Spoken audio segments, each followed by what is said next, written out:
How fun. Finally, a little life out of this very dormant area of the market. But let's get right to it. A couple charts to look at. The first, of course, and you've all covered this, it's how poor the performance of the S&P 500 pharmaceutical sector has been to the market. In fact, not depicted here, but it is making all-time lows right now. So you're talking about going back to 1989, to the beginning of sector data. But let's look at the absolute chart of the S&P 500 pharmaceutical sub-industry group. It's in an uptrend, but again, it's been underperforming because it's going up less than the market. But we're at a critical juncture, and you can see just today we've moved out of this formation to the upside.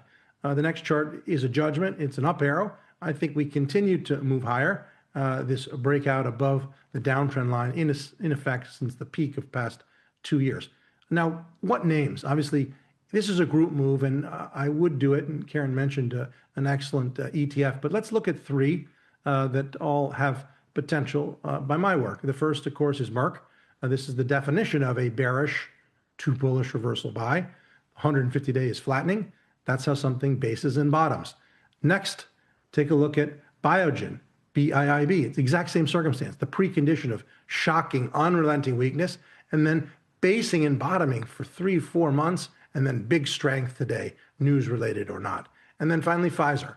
Again, same exact circumstance, unbelievable weakness, unrelenting. And again, the strength today is a follow-on of strength that's been going on for months. And so today's strength confirms the bottoming out action of the preceding 3-5 months.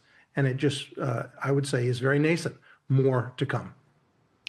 Carter, you know, when we were looking through the healthcare ETFs, they vary greatly in terms of size, obviously, but also in terms of holdings. And one of the biggest differences between them is a weighting in Johnson & Johnson. And so I'm wondering, I don't mean to pick on Johnson & Johnson per se, but what do you think the charts look like for that one, since it does seem to be one of the biggest differences between the healthcare ETFs out there?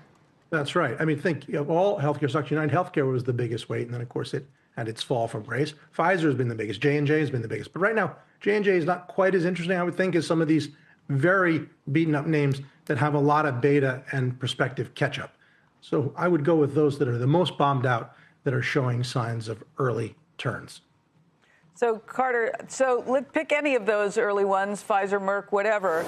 And I see that clearly the reversal. Do you have any sense of how far they could run before you would sort of say, all right, time to take money off the table? Sure. And remember, a lot of them are up quite a bit over the past 3-5 months already. The question is how far, as you point out, before it's too much.